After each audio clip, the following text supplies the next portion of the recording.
로마서 3장입니다. 23절로 26절 말씀. 로마서 3장 23절로 26절. 우리로 한 목소리로 천천히 하나님의 말씀을 같이 읽겠습니다. 23절부터 26절입니다. 시작. 모든 사람이 죄를 범하였음에 하나님의 영광에 이르지 못하더니 그리스도 예수 안에 있는 속량으로 말미암아 하나님의 은혜로 값없이 의롭다 하심을 얻은 자 되었느니라. 이 예수를 하나님이 그의 피로써 믿음으로 말미암는 화목제물로 세우셨으니 이는 하나님께서 길이 참으시는 중에 전에 지은 죄를 관과하심으로 자기의 의로우심을 나타내려 하심이니 곧 이때에 자기의 의로우심을 나타내사 자기도 의로우시며 또한 예수 믿는 자를 의롭다 하려 하심이라. 아멘. 의로움이라고 하는 제목의 말씀입니다. 여러분, 의로움이라고 하는 것을 종교적인 측면에서 살펴보니까 여러 가지 이야기들을 하고 있지만 세 가지로 요약해서 정리를 해보면 이렇습니다. 기독교에서 의라고 하는 것은 사람의 행위로 얻을 수 있는 것이 아니라 믿음으로 말미암아서 하나님의 의가 전가되어져서 우리가 어떻게 되어져 가는 거예요? 의롭게 되어져 가는 과정들을 이야기를 하고 있어요. 그러니까 쉽게 설명하면 이런 거죠. 오늘도 우리가 낮예배 시간에 예수님과 함께 살아나가는 삶의 모습이 어떠느냐라고 하는 부분들을 우리가 말씀을 통해서 배웠잖아요. 그렇죠? 예수를 따라나가는 삶의 모습을 통해서 예수의 삶을 배우고 예수의 삶이 우리 속에 들어옴으로 인해서 내가 예수화 되어져 가는 것, 그것이 바로 의로움인 거예요. 왜 그러죠? 예수 그리스도가 의롭기 때문에 그렇습니다. 그래서 여러분, 우리는 우리의 어떤 노력이나 우리의 어떤 행위로 우리가 의로워지는 것이 아니라 믿는 거예요. 하나님을 믿고 또 그 믿음으로 말미암아서 하나님의 의가 우리에게 전가가 되어지는 거죠. 그러니까 예수를 닮는다라는 거 하는 것은 뭐예요? 예수의 말, 예수의 삶, 예수의 정신, 이런 것들을 우리가 뭐 하는 거예요? 내 삶으로 가지고 들어오는 것을 이야기를 하잖아요. 그러다 보면 어떻게 되어집니까? 닮아가게 되어 있어요. 아멘이십니까? 예수를 닮아갈 때 우리는 예수의 의로움을 우리의 삶 가운데 표현해낼 수 있는 거죠. 저기 은지가 지금 어린 나이잖아요. 그죠? 은지가 7살이 되어지는데 은지가 누구를 닮았을까요? 엄마를 닮았을까요? 아빠를 닮았을까요? 아빠요. 그래서 그렇게 말을 안 듣는 거구나. 아빠를 닮았기 때문에. 그죠? 아빠를 닮아가는 모습에서 은지가 이제 점점 커갈 때 어떻게 되어질까요? 예? 이제 점점 이제 커가면서 아빠를 더 사모하는 딸로 바꿔지기는 할 겁니다만, 근데 지금도 엄마를 떨어지지를 못하잖아요. 지가 아빠를 닮았다고 하면서도 엄마를 꼭 옆에 두려고 하는 이유가 뭘까요? 엄마를 닮았다는 거거든요. 또 엄마를 닮고 싶은 거거든요.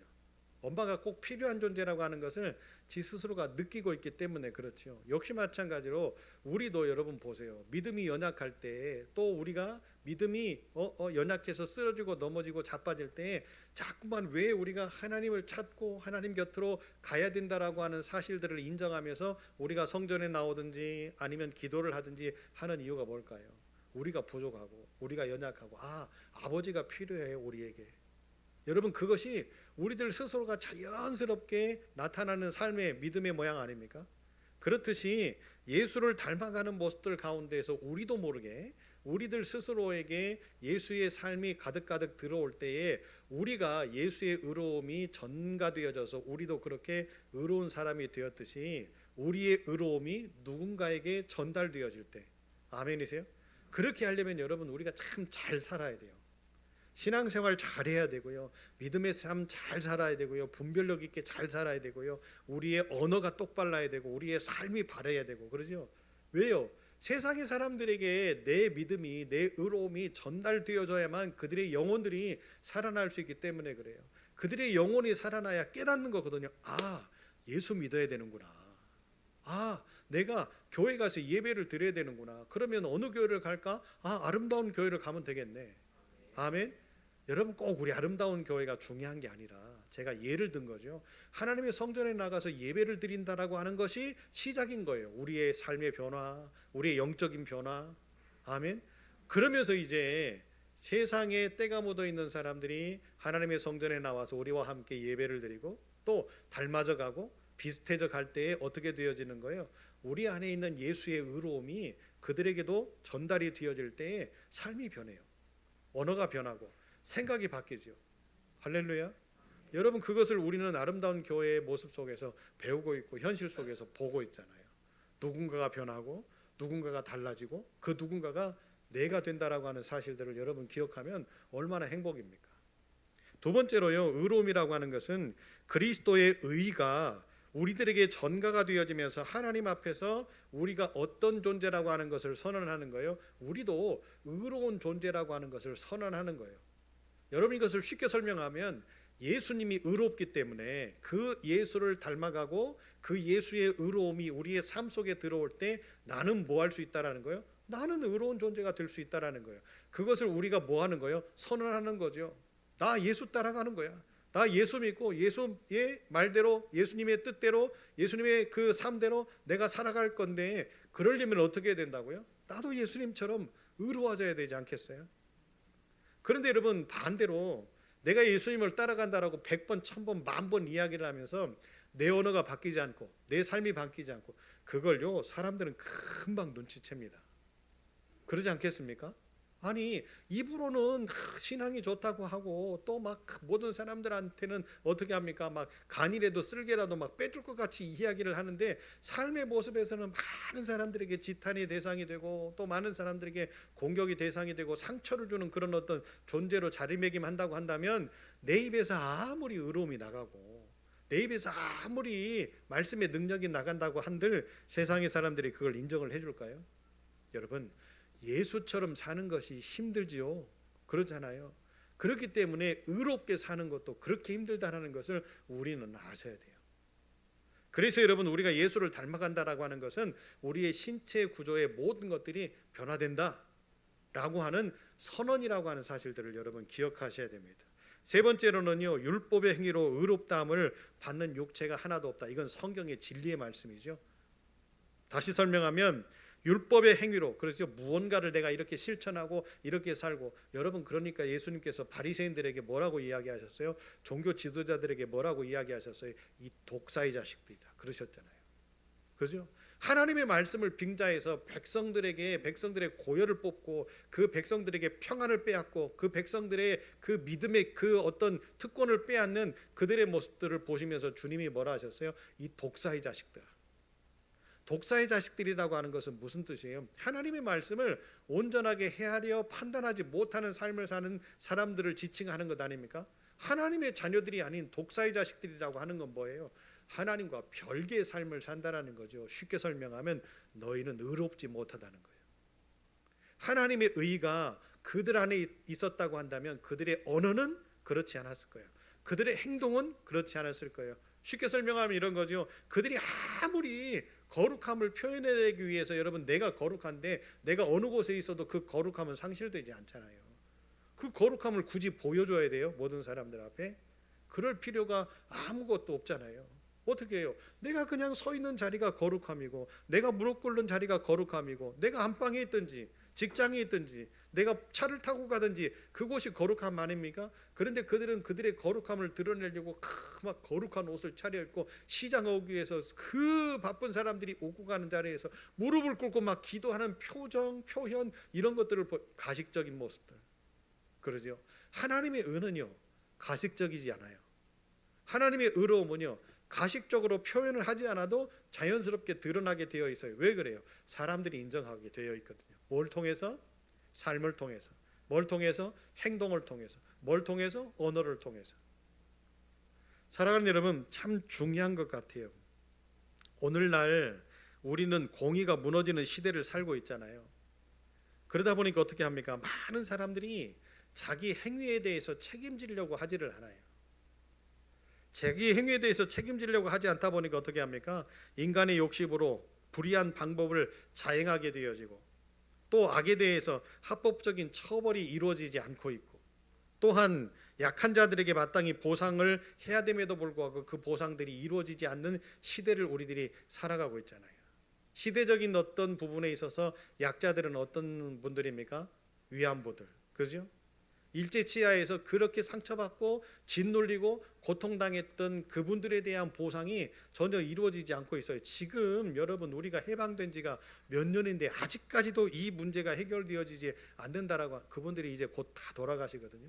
한 분도 계시지 않아요. 여러분 생각해 보세요. 우리 부모가 그런 어떤 억울함을 당했다라고 한번 생각해 보세요. 우리의 이웃이, 우리의 친척이 그런 어떤 그 불안한 삶을 산다라고 한번 생각해 보세요. 고통 중에 산다라고 한번 생각해 보세요. 얼마나 힘들겠어요. 그런데 그 사람들은 소수이자 그 사람들은 약자이다 보니까 아무리 목소리를 내도 국가가 들어주지 않으면, 이념적인 어떤 모습으로 들어주지 않으면, 정치적인 어떤 상황에서 들어주지 않으면 그들에게 보상할 수 있는 어떤 제도가 마련되지 않잖아요. 그죠? 여러분, 그분들의 희생이 없었다면 우리 대한민국이 있을 수 있었을까요? 그분들이 뭔 잘못이에요? 그렇잖아요. 약자들을 위한, 또 이태원 참사 희생자들의 가족들, 얼마나 그 길바닥에서 힘들게, 여러분 생떼 같은 자식들이 죽었는데, 그렇잖아요. 그 모습을 TV에서 지켜보는데 저는요 막 그 화가 치밀어 오르더라고요. 이런 상황에서 이 치안 좋기로 전 세계에 소문난 대한민국에서 이런 불상사가 일어난다? 이건 말이 안 되는 일이잖아요. 그런데 그 상황에서 수많은 젊은 피들이 죽어져간 그 상황에 와가지고 한다고 하는 것이, 정치인들이나 이런 사람들이 한다라고 하는 모습들을 여러분 한번 TV를 보셨죠? 여기서 죽었다고? 이게 뭐하는 소리인지 참 안타깝잖아요. 그리고 그것을 정쟁의 소재로 활용을 하는 정치인들, 아무리 그래도 여러분 인간이 이하의 삶의 모습은 살지 말아야 되잖아요. 사람이 죽었는데 생명을 가지고 정쟁의 이념을 삼는 그 인간미 없는 사람들의 모습들을 보면서 여러분 개탄하지, 개탄할 수밖에 없는, 그죠? 그런데도 불구하고 그 사람들은 정치적인 연명하기 위해서 어떻게 합니까? 그것들을 이용해서 표를 얻고자 하고. 이게 인간입니까? 대한민국 정치인들요, 저는 한번 싹 물갈이를 한번 해야 된다고 생각해요. 그러려면 우리 백성들이, 국민들이 정신 바짝 차려야 되거든요. 예? 이런 식으로 현혹받고 이런 식으로 지금도 우리 전라북도 쪽에 보면 정치인들이 왜 백성들 편에서 일하려고 하지 않는지 여러분 아십니까? 우리 왜 민심들 편에서 일을 안 하고 어떻게 모으려고요? 당 편에서 일을 해요. 왜요? 당 공천만 받으면 깃발 꼽는 거거든요. 우리도 보면은요, 그 인물이 중요한 게 아니에요. 사람이 중요한 게 아니에요. 민주당 공천만 받으면 그 사람이 되는 지역이 우리 지역이잖아요. 그러니까 발전이 없는 거예요, 여러분. 제가 정치를 논하고 싶은 사람은 아닙니다.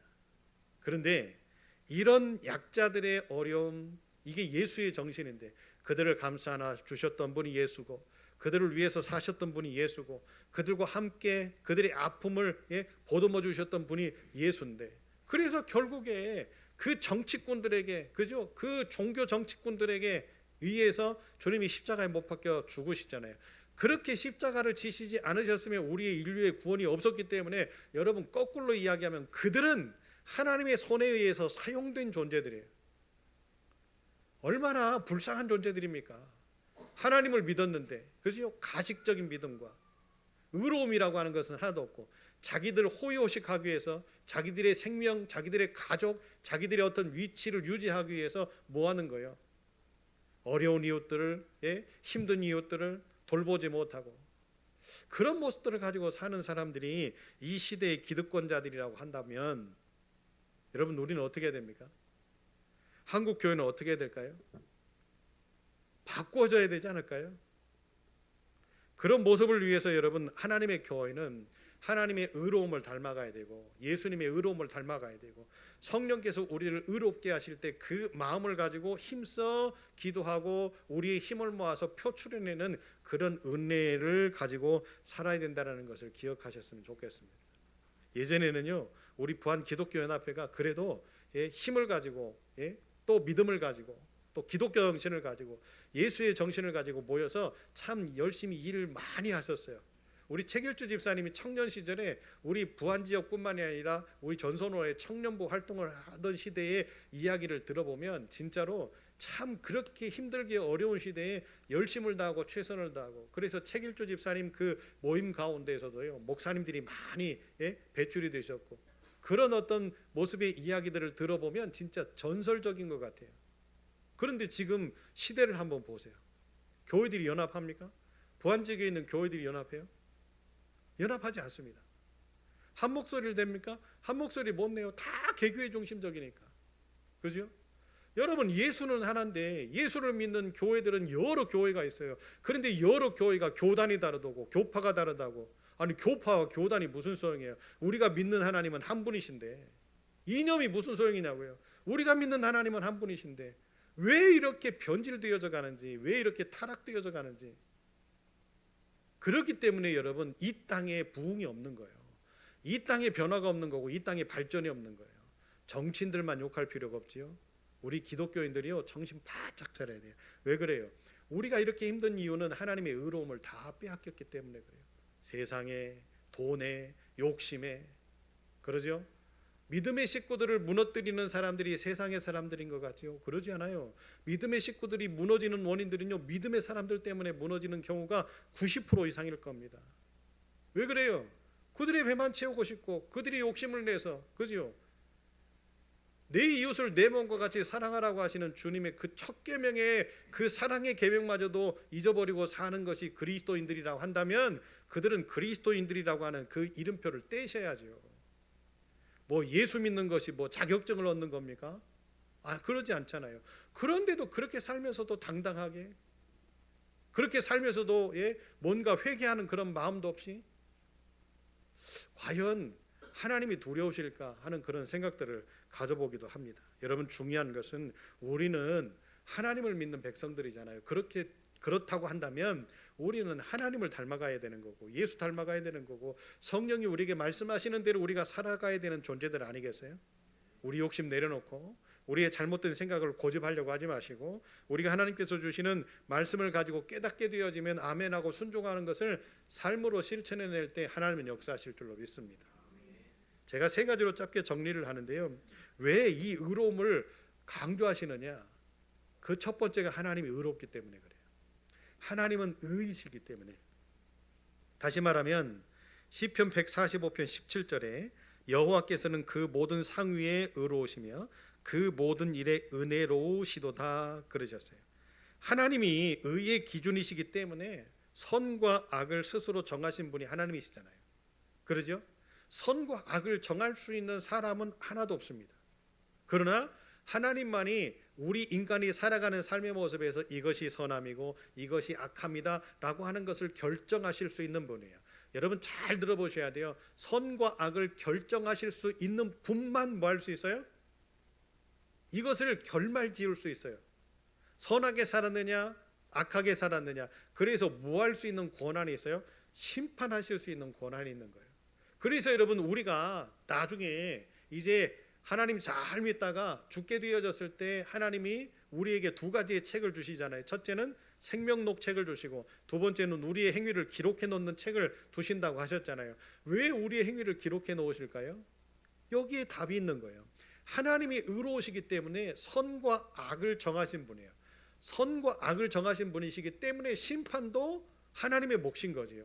하나님이 심판을 하시려면 근거가 있어야 될 거 아니에요. 요즘의 세상의 사람들이든지 그리스도인들이든지 조금 배웠다고 해가지고 뭐합니까? 근거를 내놓으라고.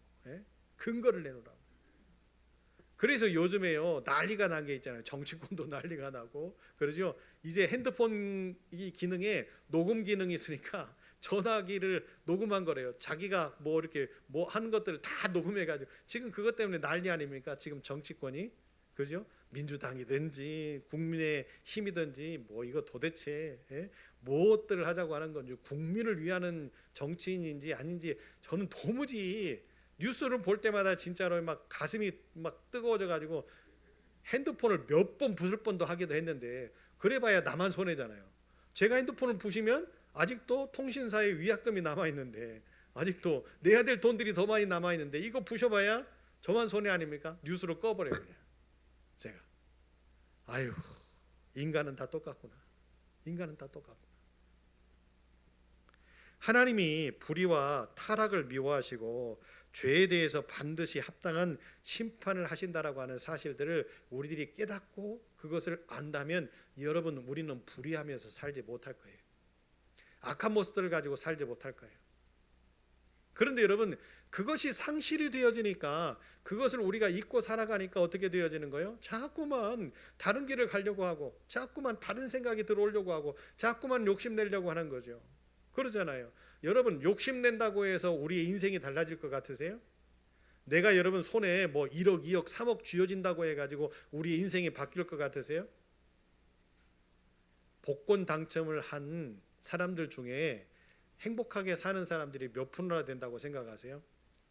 복권 1등 당첨되어진 사람들 막 몇십억씩 이렇게 손에 쥐고 살잖아요. 그 사람들이 얼마나 몇 프로나 정상적인 삶을 산다라고 생각하세요? 여러분, 우리가 땀 흘려서 일해서 벌어진 돈이 아니고 그냥 그 부수적으로 벌어진 이 돈들을 가지고 우리가 정직하게 사용하는 사람 많지 않다라는 것을 그 사람들의 통계를 보면 알 수 있는 거예요. 그러죠? 한순간에 갑자기 많은 돈이 들어오니까 뭐 하는 거예요? 욕심이 하늘을 찌르는 거죠. 욕심이 하늘을 찌르니까 내 형제 자매들도 보여지지가 않아요. 나만 그러다가 어떻게 합니까? 그 돈 쓰는 여러분, 돈 쓰는 재미를 저도 한번 좀 만끽해 봤으면 좋겠어요. 하나님이 좀 제발 저에게 최 목사에게 돈을 좀 많이 주셔가지고 내 마음대로 좀 한번 써볼 수 있는 그런 시간을 주시면 얼마나 좋을까. 아멘을 안 하시니까 안 주실 것도 같은데. 그러나 여러분, 그게 부러운 게 아니라 얼마나 요긴하게 얼마나 써야 될 것들이 많아요. 우리가 그죠? 선교사님들이, 제 주변에 선교사님들이 얼마나 많은지 몰라요. 제가 헤브론 선교 축구 선교팀을 지금 30몇 년 동안 지금 섬기고 있고 함께 운동을 하고 있는데, 전 세계에 동남아뿐만 아니라 전 세계에 선교사님들이 흩어져 있는데 그 선교사님들이 다 부유하게 삽니까? 아니에요. 얼마나 힘들게 사는지 몰라요. 우리 헤브론 축구 선교팀들은요, 축구공 하나를 가지고 선교지에 나가서 축구팀을 만들고 애들 축구 선교팀을 만들고, 필리핀에 가니까 맨바닥에서 공을 차요. 신발도 없이 애들이, 어린애들이. 그러니까 우리가 축구와 모금 운동 해가지고, 공 모금 운동 해가지고 이렇게 연초마다 모금 운동해서 이제 세계 각지로 보내잖아요. 축구화 보내고 축구공 보내고 유니폼 보내고. 아멘 안 하시잖아요. 여러분 축구를 별로 안 좋아하시니까. 그죠? 얼마나 많은 선교사님들이 있어요. 얼마나 많은 돈이 필요합니까? 얼마나 많은 물질이 필요합니까? 아름다운 교회가 부흥하면요, 저는 그 일을 하고 싶어요. 그냥 선교사님들 선교지 보내서 우리 몇몇 그룹들 선교지 보내가지고 선교비 포함해가지고 그죠? 가서 열심히 봉사하고 열심히 놀고 열심히 먹고, 그 지역에서 열심히 기쁘게 있다가 오세요. 한 일주일 동안 오세요. 아니 주일날 거기서 예배드려도 되니까 안 와도 됩니다. 직장생활 안 하시는 분들은 다음 주까지 있다가 오세요. 얼마나 좋아요. 아름다운 교회가 이렇게 되면. 그렇잖아요. 나눠주고 베풀어주고 섬겨주고 하는 그런 모습들. 외국에만 그런 선교사님들만 힘들게 사는 게 아니라 우리 지방에도 지역에도 힘든 분들이 얼마나 많아요. 제 버킷리스트가 뭐라고 이야기를 드렸죠? 캠핑카를 만들어 가지고 제가 거기에다가 공구들을 실어 가지고 어려운 교회들 가서 고쳐주고 도와주고, 섬 지역에 있는 교회들, 물론 지금은 다들 이렇게 교회들을 잘 가꾸고 사니까 그래도 이렇게 수리하거나 할 부분들은 많지 않아요. 그런데 구석구석 시골에 가보면 손가야 될 것들이 너무나 많은데 연세 드신 목사님이 할 수 없고, 시골 교회 가보면 여러분 어른들이 너무 많잖아요. 청년들이 70대래요. 청년들이. 그러면 그분들이 올라가서 무슨 일을 하며 나무를 다뤄봤겠어요? 공구를 요즘에는 다뤄보셨겠습니까? 엔진톱을 써보셨겠어요? 그러니까 여러분, 그런 어떤 모습에서 어려운 곳들이 너무 많잖아요. 그러지 않습니까? 그래서 최 목사가요, 그 캠핑카를 만들려고 지금 하고 있습니다.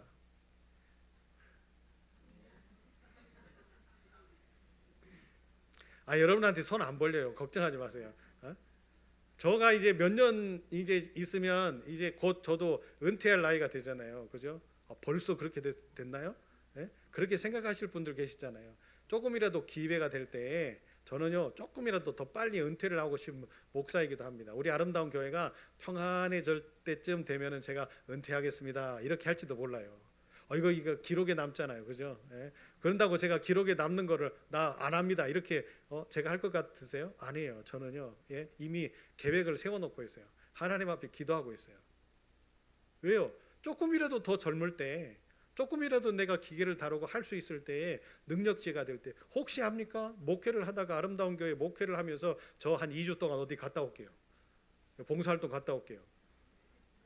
아니 그럴 수도 있잖아요. 목사가 봉사활동 가는데 뭐 주일날은 어떻게 합니까? 알아서 하십시오. 뭐 다른 목사님 모셔다가 설교를 듣든지. 예? 그래도 얼마나 좋아요? 안 좋구나. 뭘 제 목사 설교를 막 그렇게 듣고 싶으세요? 뭐 한 주간 두 주간 좀 빼먹으면 어때요? 다른 목사님 모셔다가 설교도 좀 듣고 그러는 거지 교회가. 예?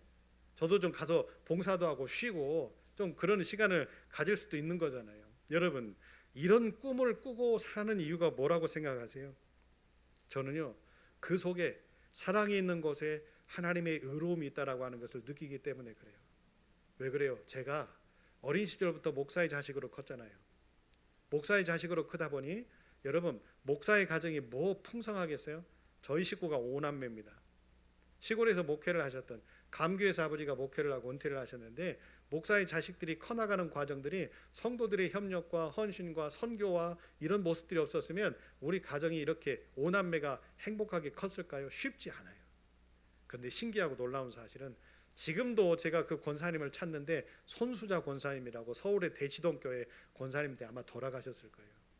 제가 어린 시절에 옷을 이렇게 그 뜨개질을 해가지고 옷을 만들어서 보내주셨는데 어쩌면 그렇게 딱 맞는지 제 몸을 잰 것처럼 그런 봉사와 그런 헌신과 그런 섬김을 가지고 제가 컸기 때문에 이제는 저도 한번 그렇게 나눌 수 있는 목회를 하면서 나눌 수 있는 삶들도 많이 있었지요. 그러나 이제 저에게 주신 은혜로 제가 한번 이제 마지막 제가 불꽃을 사르고 이제 하나님께 가리라 하는 그런 다짐이 있기 때문에 그래요.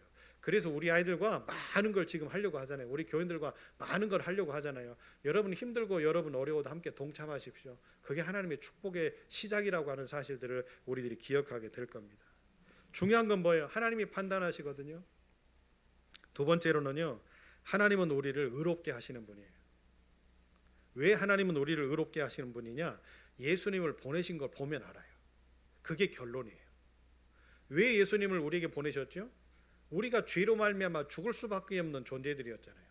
죽을 수밖에 없는 존재들이 그냥 가만히 있으면 이제 손 놓고 있으면 우리는 다 죄에 매여서 죽을 수밖에 없잖아요. 그런데 하나님은 우리를 사랑하시는 분이고 그 하나님 자체가 사랑이시기 때문에 어떻게 하는 거예요? 예수를 이 땅에 보내신 것 아닙니까? 예수님이 이 땅에 보내주셔서 어떻게 하셨어요? 우리를 구원하시기 위해서 피 흘려 죽으시잖아요. 그러죠? 보세요. 제가 아까도 말씀드렸잖아요. 사랑함 속에 하나님의 의로움이 있다고. 하나님은 그래서 사랑이시기 때문에 그분의 본성이 사랑이시기 때문에 그 사랑 안에 거하는 하나님의 백성들을 어떻게 만드시기를 원하는 거예요? 죄에 빠져 사는 백성들, 시리에 빠져 사는 백성들 만들고 싶지 않으신 거죠. 왜? 하나님의 자녀답게 의롭게 살기를 원하시는 거예요. 의롭게 살면 하나님이 어떻게 하시니까? 축복하시니까. 그것도 하나님의 몫인데 그냥 하나님이 마음껏 해주시면 되잖아요. 그런데요 여러분 기준점이라고 하는 것이 있는 거죠. 보세요. 영적인 곳에도 기준점이 있다라고 하는 것을 우리는 욥기를 통해서 잘 알 수 있어요. 천상회의가 벌어졌죠. 천상회의가 벌어졌는데 그곳에 누구도 있어요? 마귀도 있어요. 사탄도 있단 말이죠. 그런데 그때에 사탄이 보고를 합니다. 뭐라고 보고를 합니까? 두루두루 세상을 다니다가 욥이라는 녀석을 내가 봤는데 에이 하나님이 그 녀석한테 뭔가 주지 않았는데 그렇게 하나님을 잘 섬길 수 있는 인간이 없다고. 그런데 하나님은 뭐라고요? 그렇지 않다. 그의 의로움으로 그의 믿음으로 이렇게 잘 섬기는 거다. 그러니까 뭐라 그래요? 마귀가 에이 믿지 않잖아요. 그러죠? 뭔가 근거가 있어야 되지 않느냐? 그러니까 하나님 뭐 하시는 거예요? 그럼 시험해봐라. 단 그의 생명만큼은 너에게 권한을 주지 않는다.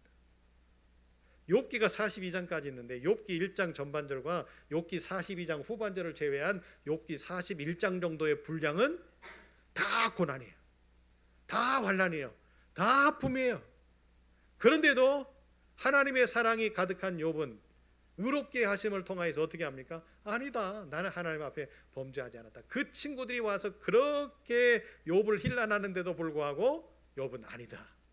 그의 아내가 당신 숨소리조차 듣기 싫으니까 차라리 하나님을 저주하고 죽어버려라 하고 도망갔어도 욥은 아니다. 나는 아니다. 하나님밖에 없고 나는 하나님 앞에 범죄하지 않았고 나는 오로지 하나님만 믿고 산다. 그죠? 여러분 극심한 그 피부병이 걸려 있어서 기왓장을 가지고 죄를 뒤집어 쓰고 자기의 몸을 버럭 긁는 한이 있어도 욥은 뭐예요? 하나님을 놓칠 수 없다. 여러분 결국에 어떻게 되어지던가요? 여러분 어떻게 되어져요? 근거 있는 믿음의 모습을 통하여서 하나님이 결국에 욥을 축복하시는데 어떻게 축복하시죠? 갑절의 복을 주시잖아요. 하나님은 우리를 의롭게 하시는 분이십니다. 그렇기 때문에 여러분 우리는 하나님의 말씀의 근거로 하나님의 뜻을 행하면서 살아가야 된다는 사실을 놓치지 말으셨으면 좋겠습니다. 마지막 세 번째로는요, 우리는 의로우신 하나님을 닮아가야 됩니다. 여러분 하나님 닮아간다는 것, 아까 우리 낮예배 시간에 설교했잖아요. 예수님과 함께 산다는 것이 어려운 일이라는 것, 힘든 일이라는 것 우리 이미 선행학습을 통해서 배웠잖아요. 하나님 닮아간다는 것이 쉬울까요? 어려울까요? 그러면 이제 아까 아침에 다 이야기가 됐기 때문에 어려운 일이겠죠. 이렇게 이야기할 거예요. 그러죠? 예. 이미 이렇게 다 이야기를 들었으니까 어렵지요. 인간이 어떻게 하나님을 닮아갑니까? 인간이 어떻게 하나님의 그 범주 안에 들어가서 하나님의 뜻대로 하나님의 말씀대로 하나님처럼 어떻게 살 수 있어요? 우리는 하나님처럼 살 수 없어요. 그런데 하나님께서는요 우리에게 말씀을 통해서 기회를 주셨죠.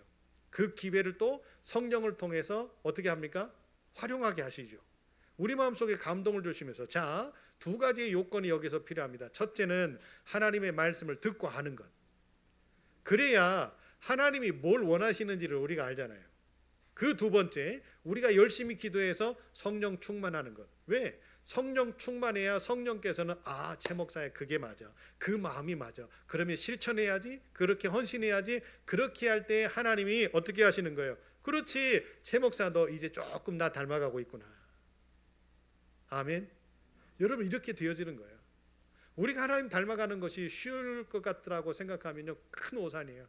어떻게 우리가 하나님 닮아가는 것이 쉽겠어요? 인간이 항상 실족할 수 있고 넘어질 수 있고 자빠질 수 있고, 지금도 향기하고 은지하고 까불고 있을 때 제가 지금 화가 막 이렇게 치밀어 올라가지고 실수도 할 수 있지만, 그러나 제가 화를 내겠습니까? 봐요. 되레 지가 떠들어 놓고 저한테 또 뭐요 이러잖아요. 뭐 때문에 그럴까요? 제가 화를 안 낸다는 거 알고 있기 때문에. 여러분 우리 하나님도 그렇지 않을까요? 그러잖아요. 우리 하나님도 그러실 거 아니겠어요? 우리의 모습을 보시면서 뭐가 잘났다고, 우리가 뭐가 당당하다고, 우리가 그거 아무것도 아니잖아요. 그렇듯이 하나님과 우리와의 신뢰관계가 형성되어지면 무엇이든지 가능하고 무엇이든지 이루어지고 무엇이든지 형통하게 만드시는 분이 우리 하나님이라는 것을 우리가 확신할 수 있다는 사실들을 기억하셨으면 좋겠습니다. 그러면 여러분 하나님을 닮아가려면 어떻게 닮아가야 될까요? 하나님의 성품을 닮아가야 되겠죠.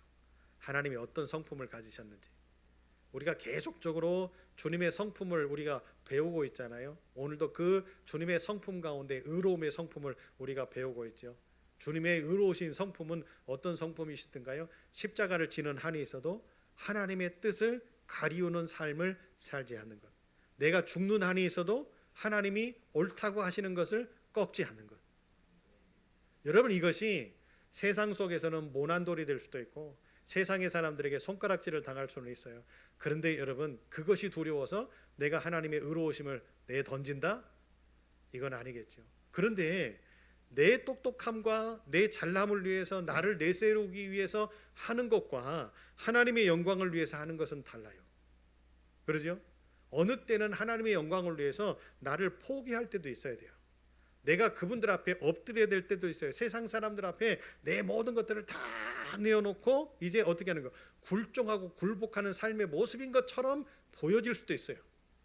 그런데 그 순간에는 비열한 것처럼 보여지나 그것이 하나님의 마음에 맞고 내 중심에 있다라는 것을 하나님이 아시면 분명히 반전의 역사를 주신다는 거예요. 그 순간에는 비열해 보이고 그 순간에는 힘들어 보이나 하나님이 반전을 시키시면 어떻게 될까요? 완전히 뒤집어 바꾸시는 하나님의 축복의 사람으로 우리를 만드신다라는 거죠. 그렇게 되어지면 어떻게 될까요? 우리는 복의 사람으로 칭송을 받게 될 것이고 우리의 믿음은 인정함을 받게 될 것이고 세상의 사람들도 우리를 함부로 하지 못하는 그런 신실한 하나님의 아들로 하나님의 딸로 살아가게 될 줄로 믿습니다. 말씀을 정리합니다. 의로움이라고 하는 것은 우리의 힘으로 할 수 없어요. 우리의 능으로 할 수 없어요. 제가 두 가지 말씀드렸죠. 오로지 하나님의 말씀을 통해서 하나님이 뭘 원하시는지를 알고 깨닫고 열심히 기도해서 내가 성령 충만할 때 성령께서 말씀하여 주심에 순종할 때 이렇게 가는 거야. 예. 이렇게 가는 거야. 예. 따라가다 보면 하나님의 의가 꽃피워지는 그런 삶으로 충만하게 우리를 만들어 주실 줄로 믿습니다. 그때에 내가 믿음대로 이렇게 살았더니 하나님이 나를 의롭게 하셨다고, 내 믿음의 삶을 보시고 나를 의롭게 세우셨다고 하나님께서 축복하실 만한 우리 아름다운 교회 믿음의 공동체 식구들이 다 되시기를 예수의 이름으로 축복합니다. 한 주간 세상 속에서의 우리의 삶이 하나님의 의로움으로 가득 넘쳐났으면 좋겠습니다. 하나님, 우리는 부족하고 연약한 존재들이지요. 그렇기 때문에 하나님이 필요합니다. 하나님, 세상으로 보내어지는 6일 동안의 우리의 삶 속에 타협하지 말게 하시고, 또 세상 사람들에게 눌리며 살아가지 말게 하시고, 세상 사람들과 다투며 분개하며 살아가지 않도록 도와주셔서 하나님의 뜻, 하나님의 목적, 하나님의 계획하심을 알기 위하여 더 말씀에 집중하고 뜨겁게 기도하여 성령 충만하게 하셔서 우리에게 들려주시는 말씀대로 순종하며 따라갈 때에 결국에 그 끝에 하나님의 능력이, 하나님의 기적이, 하나님의 축복이 우리와 함께 하실 줄로 믿사오니 여세 동안에 우리의 모든 삶이 준비하신 하나님의 축복을 누리며 사는 복된 교회와 복된 믿음의 식구들 다 되게 하여 주옵소서. 세상 속에서 많이 아파하고 힘들어하는 우리 식구들도 있습니다. 또한 아버지 하나님, 날씨가 갑자기 추워져서 감기 바이러스가 많이 침투하여 고통을 당하는 우리 식구들도 많습니다. 개운하게 하시고 이기게 하시고 승리하게 하셔서 하나님, 다음 주일날 멋지게 우리가 성전에 나와 하나님 앞에 기쁨의 예배를 드리고 성도 간의 사랑의 교제를 나눌 수 있는 아름다운 교회 모든 식구들 되게 하여 주옵소서. 우리의 모든 피곤함을 다 씻어주시고 이 시간 이후로부터 우리의 모든 삶과 우리의 육신의 모습들을 만져주심으로 인하여 내일 더 오늘보다 멋진 날 살아갈 수 있는 축복의 백성들을 만들어 주옵소서. 이제는 우리 주 예수 그리스도의 은혜와 하나님 아버지 그 만극하신 사랑과 성령님의 감동하심과 교통하심이 하나님의 의로움을 가지고 내 마음판에 새기며 내 삶 가운데 실천하여 하나님을 나타내고 예수 그리스도를 선포하고 성령의 길을 따라가리라 다짐하며 나아가는 우리 모두에게 이제로부터 영원토록 함께 하옵시기를 간절히 축원하옵나이다. 아멘.